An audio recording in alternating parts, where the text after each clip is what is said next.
Olá, Dona Aparecida, tudo bem? Dona Aparecida, a gente vai dar continuidade, né? Dona Aparecida e os demais alunos que vão assistir essa aula, né?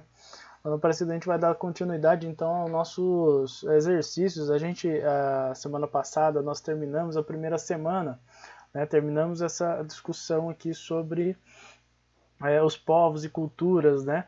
E aí a gente começou a fazer alguns exercícios, né? E a gente discutiu na semana passada bem essa questão aqui de paleolítico, né? Como é que eles funcionavam, como é que funcionava as várias espécies de homo, né? No paleolítico, então temos a coleta, a caça e a pesca, né? Que são as características de economia do paleolítico, né? Não se esqueça que a palavra paleo significa velho e lítico pedra. Então a pedra antiga, a pedra velha, né, que eram os instrumentos de corte, instrumentos de proteção, né?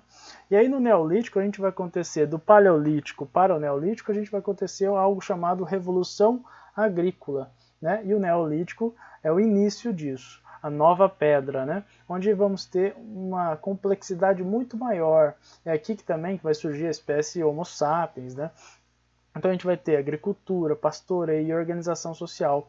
As organizações vão ficar muito mais complexas, como a gente tinha discutido também. Isso daqui é tudo uma recapitulação, né? Então vão ficar mais complexos. Por quê? Porque vão começar a surgir núcleos de habitação maiores do que agrupamentos no Paleolítico, né? Então antes era grupinhos que ficavam de forma nômade, né, caminhando por várias localidades, o que ajudou em centenas de milhares de anos a espalhar, né, as espécies, né, principalmente o Homo sapiens, por todo o globo, né, chegando até pelo Estreito de Bering que a gente viu, que é a passagem entre a Rússia e o Alasca, descendo mais ou menos 12, 15 mil anos atrás. Bom, descendo para a América do Sul. Claro que existem outras teorias, tá?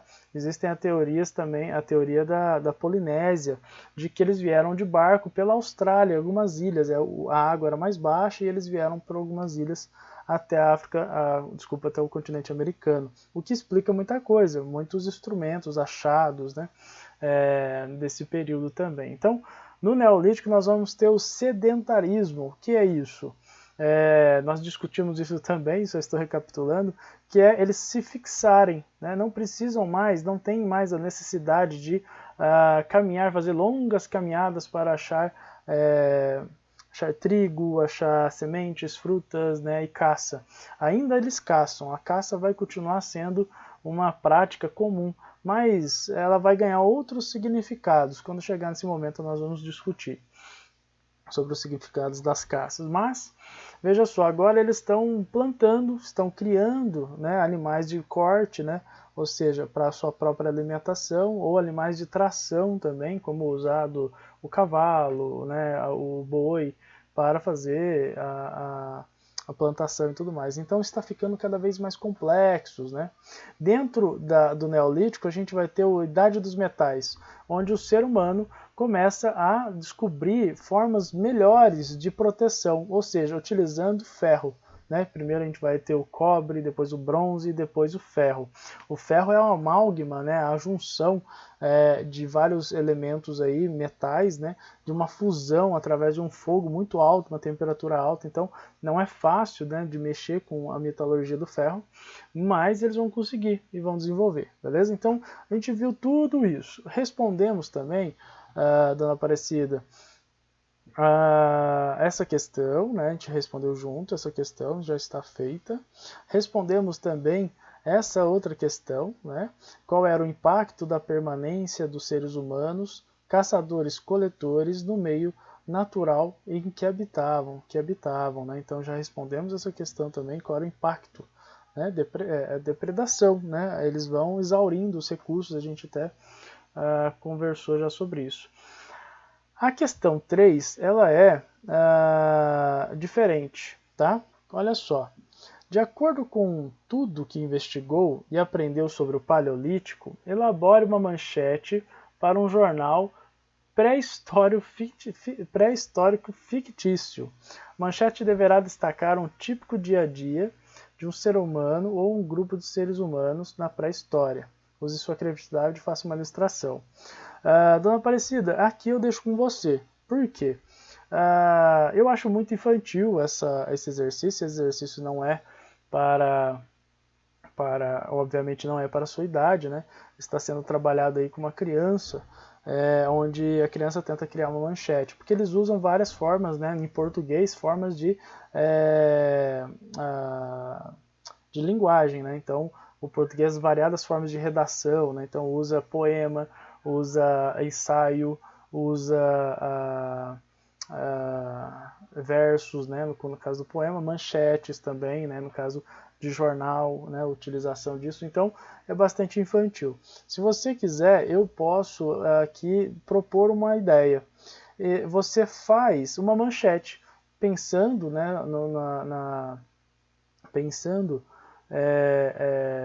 a relação entre o pré-histórico, né, entre o homem do Paleolítico e o meio ambiente, que eu acho que fica bacana você conseguir pensar a ideia, isso é interessante, a naturalidade e a harmonia, né, de um grupo do pré-histórico, né, em relação ao meio ambiente. Por quê? Apesar deles exaurirem os recursos daquele lugar, eles trocavam de lugar, ou seja, dando tempo para que essa região que eles acabaram de passar se recupere, né? Então existia um equilíbrio, né? Então você pode criar uma manchete, né, um título um pouco jornalístico para você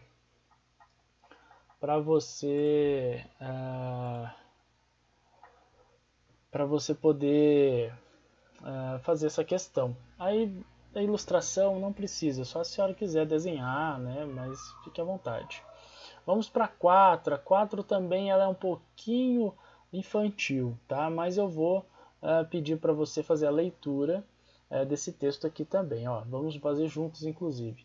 Revolução Agrícola, tá bom? Então, estamos ainda na semana 1, tá? Tá até exercício 5, depois inicia o 2, beleza? Então, vamos lá. O exercício 4. Revolução Agrícola. Esta mudança, que recebeu a tradicional denominação de Revolução Neolítica, que veja só, pode ser encontrado como Revolução Agrícola ou Revolução Neolítica, é a mesma coisa, tá bom? Consistiu basicamente na domesticação de animais e no aparecimento da agricultura. O aparecimento da agricultura, com a introdução do trabalho coletivo e regular, levou o homem a se fixar nos locais mais adequados ao desenvolvimento desta atividade, as margens dos grandes rios. Lembra que a gente conversou sobre isso também? A gente falou sobre o rio Amazonas, que é o maior rio do mundo em volume e comprimento. Tem o rio Nilo, né? A gente falou sobre as sociedades ali do rio Nilo. Tinha o Tigre e o Eufrates, a gente falou sobre o Jordão, também famoso, né? Porque aparece bastante na Bíblia. Jesus foi batizado, né? O rio Amarelo, o rio Azul, né? Na China, o rio Indo, o Ganges, né? Temos vários rios aí onde várias e várias civilizações vão se concentrando, né? Bom, por volta do final do Neolítico, as primeiras civilizações nasceram em torno dos vales dos rios Tigre e Eufrates, que é conhecido como Mesopotâmia. A palavra Mesopotâmia, Dona Aparecida, significa entre rios. Olha que legal.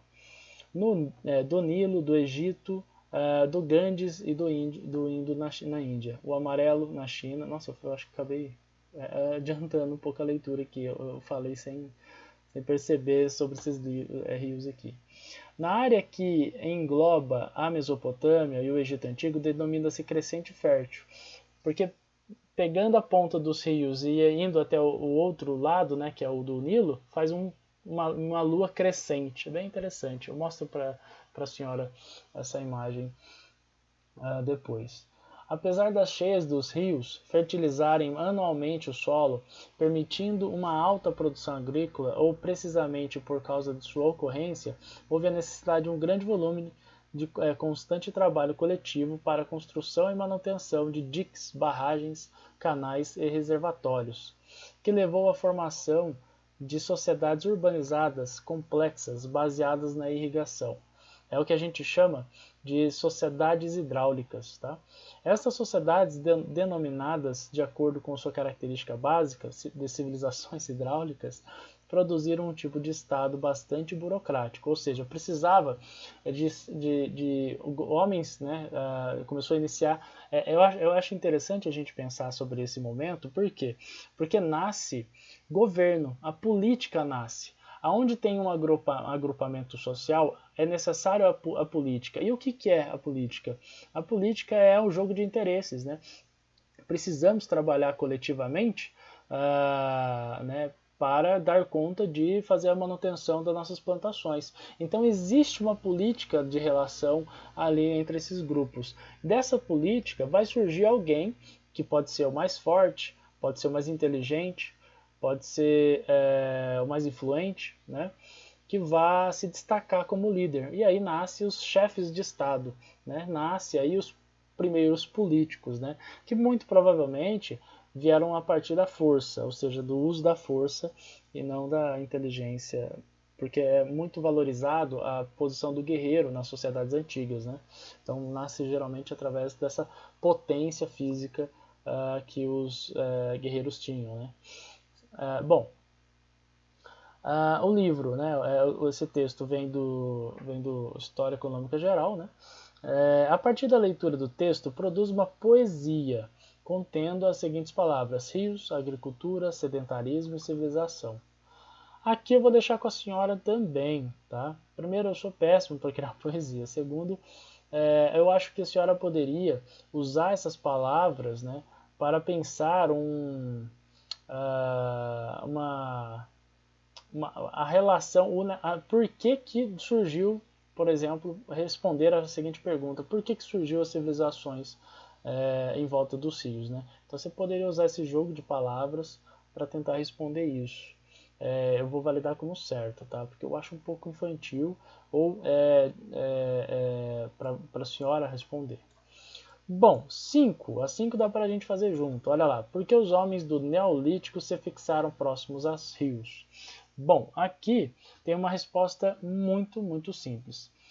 Lembra que eu desenhei para a senhora, na lousa, as margens do rio, e quando há as cheias, né, no período chuvoso, aumenta o volume do rio e ele nutre a margem do rio com bastante minerais e tudo mais, e algas, né, plantas e tudo mais. E aí quando retorna, essas margens estão fertilizadas. E aí é um grande momento de se plantar sementes, né? Que aí as mulheres descobriram que se plantasse dava frutos, no caso grãos, né? Por exemplo, o trigo, que é a grama mais revolucionária da alimentação humana, que ergueu impérios, né? O trigo. Então veja só, é por isso, né? Por causa das cheias dos rios, né? Porque fertilizavam e era um terreno apropriado para a produção ali na plantação, né? Fazer a lavoura de várias plantas, né? Então é muito por conta disso, ok? Essa é a questão número 5. Bom, dona Aparecida, agora vamos iniciar a segunda semana, tá bom? A segunda semana, ela é um pouco diferente do que eu pensei que ia ser. Por quê? Porque eu acreditei que depois, né, que a gente discutisse pré-história, nós discutiríamos, né, continuando falando sobre história, né? Só que eles colocaram ela para depois, dessa forma aqui, ó. Eu colocaram assim, colocou fontes historiográficas depois, né? O que para mim confunde muito, porque fontes historiográficas deveria vir antes, né, do que falar sobre pré-história, porque na pré-história nós vamos ver várias fontes historiográficas, então seria importante saber quais são, né, as fontes historiográficas. Mas vamos lá, vamos discutir esse segundo tema da semana. O segundo tema da semana está um pouco perdido, mas eu vou encaixar ele aqui de um jeito legal. Ó. Qual jeito? Já que a gente está aprendendo que está surgindo várias civilizações, nós também temos que aprender que cada civilização tem uma cultura diferente. Isso é muito simples de perceber. né? É muito tranquilo. Se a gente olhar para o Paraguai, tem muita coisa desconexa com a gente. Se a gente olhar para os americanos, né? No caso os povos dos Estados Unidos, né? As pessoas que nascem nos Estados Unidos são diferentes da gente.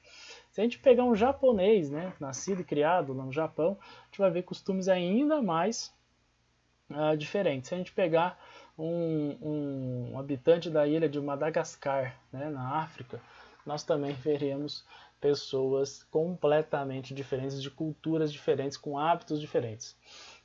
E isso é o grande objetivo dessa segunda semana: discutir cidadania, diversidade cultural e respeito às diferenças sociais, culturais e históricas, tá bom? Então é isso basicamente que a gente vai trabalhar agora. Bom, o que é diversidade cultural, em que contextos esse conceito surgiu? Bom, se a gente perceber aqui, nós vamos ter um mapa mental, né? O que é? Né? O que é o que? Diversidade cultural. São vários aspectos que representam particularmente as diferentes culturas, como a linguagem, as tradições, a culinária, a religião e os costumes, o modelo de organização, família e política. Ou seja, cultura é tudo. Eu resumiria assim: cultura é tudo. Por que você come do jeito que você come? Por conta da cultura. Se você se veste de um jeito, é porque você tem uma cultura. A cultura é tudo, né? É basicamente tudo. Então, nós vamos ter o que é a cultura e nós vamos ter a diversidade cultural. Tá? Por exemplo, vamos pegar a diversidade cultural no Brasil. Nordeste, festa de Círio de Nazaré. Nordeste, festa de Boi Bumbá. Bumba Meu Boi. Região do Centro-Oeste, cavalhada. Cavalhada? Nossa, eu achei que era cavalgada. Região Sudeste, festa do Congado. No contexto, né? Então nós temos várias regiões do Brasil com diferentes culturas. Contexto: diversidade cultural engloba o conjunto de culturas que existem no mundo. Esses fatores de identidade distinguem os elementos simbólicos presentes nas culturas, e são eles que reforçam as diferentes culturas que existem entre os seres humanos. O processo de globalização acelerou o contato entre grupos distintos e contribuiu para múltiplos olhares acerca da cultura. Aqui eu tenho um ponto de vista um pouco pessimista a respeito da globalização. Eu acho muito legal a gente estar globalizado em uma internet, na rede, e saber o que acontece no Japão e tudo mais. Porém, a globalização tende a aumentar um receio, né, um medo de perder a identidade. Né? As pessoas, por exemplo, o Brasil. O Brasil tem fast food, que é um tipo de comida americana inventado pelos Estados Unidos. Nós escutamos mais músicas e filmes americanos do que nossa própria música. Então a gente acaba desvalorizando, perdendo um pouco da nossa identidade ao aderir outras culturas. E essas culturas geralmente elas são impositivas, é difícil a indústria brasileira de cinema competir com a indústria brasileira a indústria hollywoodiana, americana. É muito difícil, muito difícil. São filmes fantásticos, com verbas gigantescas. Por exemplo, eu assisti um filme recentemente que ele já tinha gasto 500 milhões e gastou-se mais 300 milhões para terminar ele. Ele gastou quase R$ 1 bilhão para fazer um filme. Então veja só, temos 1 bilhão, né? Isso é quase a verba da educação no Brasil, para você ter uma noção. Então é gigantesco para fazer um filme. Né? Então a gente tem alguns pontos negativos aí, mas temos pontos positivos também. A gente aprende mais coisas, adere a mais culturas, descobre mais coisas, respeita mais, né? Mas você tem que ir com o coração aberto, né? Não pode ir achando que a cultura dos outros é inferior, né? Porque não existe isso.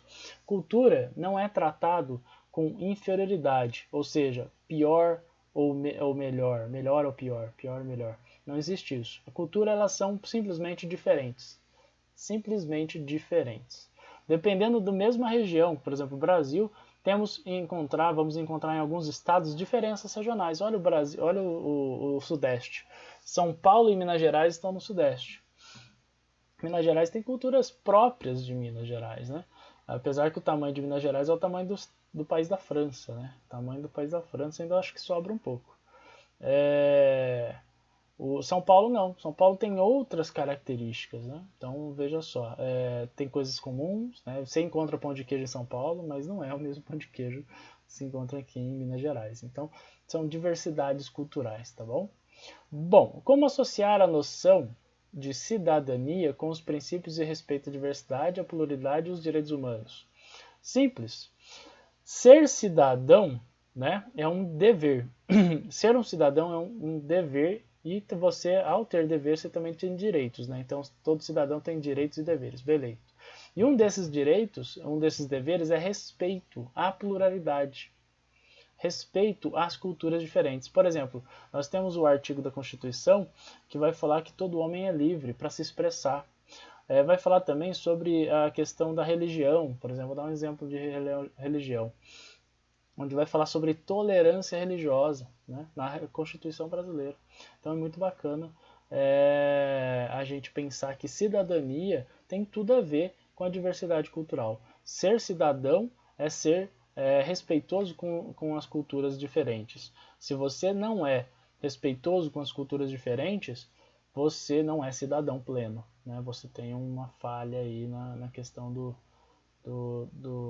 da cidadania, tá? Dona Fátima, essas atividades eu prefiro fazer com você ao vivo na aula de sexta-feira, tá bom?